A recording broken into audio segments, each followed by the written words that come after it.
aí pessoal, tudo certo? Bem-vindos ao mesmo vídeo. Hoje eu queria mostrar um pouco aqui para vocês como funciona migrations em banco de dados. Principalmente para quem nunca ouviu falar disso, eu queria mostrar em alto nível mesmo como que funciona e por que a gente usa isso. Um pouco de exemplo em alguns projetos que eu tenho também.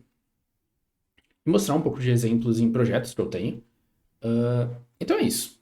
Bom, para começar, uma migration é basicamente um controle de versão para o banco de dados. Da mesma forma que a gente tem o Git para código, o banco ele também evolui ao longo do tempo, e as migrations é uma forma que a gente tem de controlar essas versões e poder aplicar elas e construir o nosso banco aos poucos. Né? A gente não necessariamente precisa usar migrations, inclusive projetos pessoais, projetos menores, assim, que não tem tanta evolução.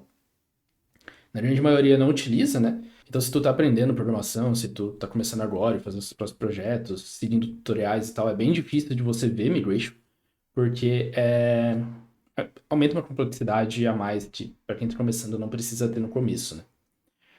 Mas, basicamente, uma migration, a gente consegue, em cada arquivo, ter a próxima alteração do banco, né? Então, eu tenho um primeiro arquivo de migration, onde eu vou criar o banco, e depois eu vou criar umas novas tabelas, depois eu vou criar ainda mais tabelas, talvez modificar as tabelas anteriores, né?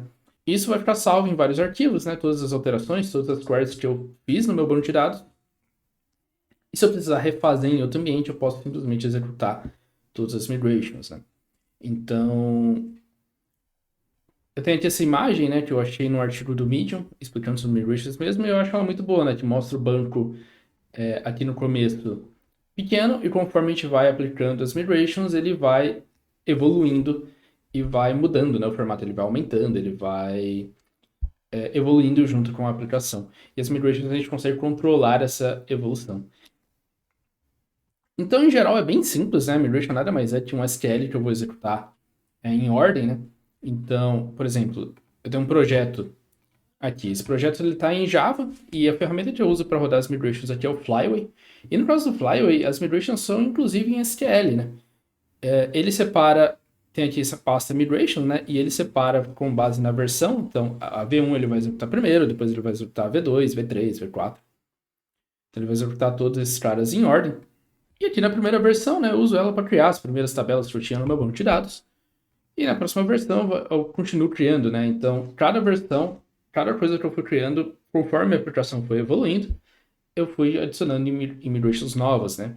E daí, se eu tenho qualquer outro ambiente, eu posso simplesmente executar essa migration e ele vai recriar o banco exatamente como eu tenho, né? Então, eu consigo recriar o mesmo banco em vários ambientes, produção, desenvolvimento, local, né? Qualquer pessoa que pegar o código pode executar as migrations e ele vai recriar o banco da forma correta. No caso aqui do Java, né, ele vai executar o Flyway, vai executar as migrations quando eu rodar o projeto. Eu posso usar a linha de comando dele também, mas nesse projeto aqui está configurado para ele sempre executar. E ele só vai executar uma vez, né? Ele vai salvar dentro do banco de dados e ele vai ver, pô, eu já executei até a migration V5, então qualquer coisa nova disso eu preciso executar. Ele não vai ficar reexecutando a mesma várias vezes, até porque não faz sentido. Então aqui, né, eu estou dentro do meu banco de dados, da minha aplicação, e geralmente, né, as ferramentas de migration vão ter uma tabela específica no banco de dados que elas mesmas vão criar, mostrando todas as migrations que ela já foi executada, né, justamente para não executar novamente. Então aqui tem a minha V1, tem a minha V2. Se eu criar uma V3 e eu mandar executar, ele não vai executar a V1 e a V2 novamente, né, porque ele já executou. Ele simplesmente vai executar o que está faltando e popular aqui no banco de dados para informar que ele já executou, né?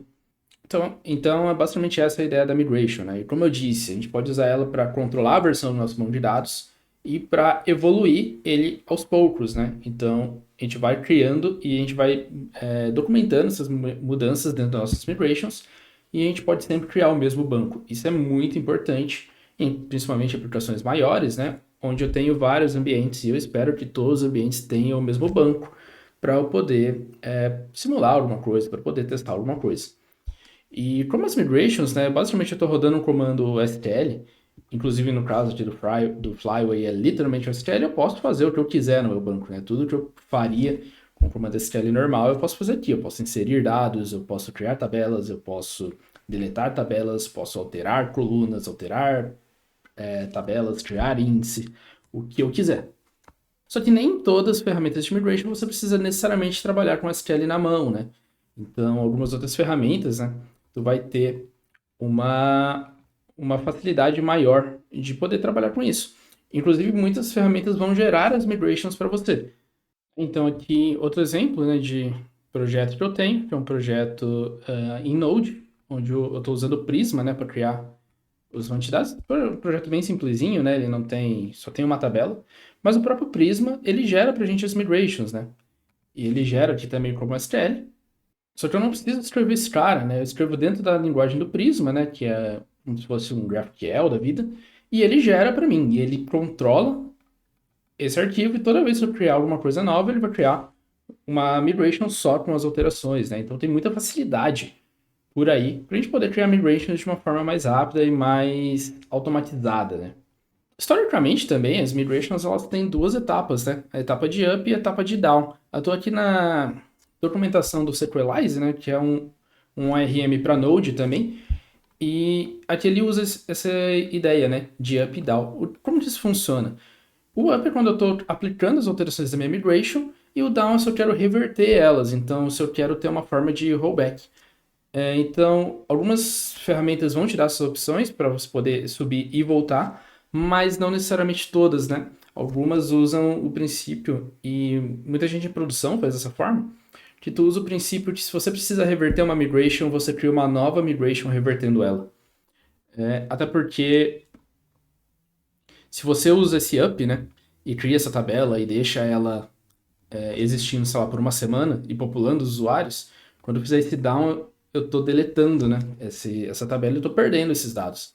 Então tem essa outra abordagem, né, que não é na mesma migration ter a criação e o rollback dela, né, e ter a ação que eu faço para desfazer, mas daí eu posso criar uma nova migration desfazendo essa alteração, né? Essa é uma outra abordagem que é bem utilizada. Então, por exemplo, no Flyway a gente não tem comumente up e down, né? A gente pode até criar com base na nomenclatura dos arquivos, mas nos projetos que eu trabalhei a gente não costumava fazer isso, né? A gente seguia a abordagem de criar uma nova migration desfazendo isso. O Prisma também, né? Não gera um down, ele só vai gerar o up. Enfim, tem várias abordagens diferentes dentro desse mesmo assunto, né? Mas a ideia é você ter todas as alterações feitas. Um outro ponto, né, de você não cruzar o down é que você fica marcado, né, o histórico exato de como você fez as migrations, né? Então você executou aquela e depois você precisou executar uma nova migration, desfazendo aquela alteração. Bom, então é isso, videozinho mais rápido aqui explicando o conceito de migrations dentro da programação, também com alguns exemplos. A gente não criou uma migration necessariamente do zero, né? A gente pode, inclusive, fazer isso em qualquer outro vídeo, talvez usando o Sequelize, né? Que ele é um pouco mais interessante e a gente acaba criando de fato a migration, né? Diferente do Prisma, onde ele cria pra gente. Posso também trazer um vídeo sobre Prisma, eu acho ele uma tecnologia muito massa e muito boa. Mas enfim, são só ideias para o futuro. Espero que vocês tenham gostado de assistir até aqui. Não se esqueça de deixar um comentário, seu joinha e se inscrever no canal. E até a próxima.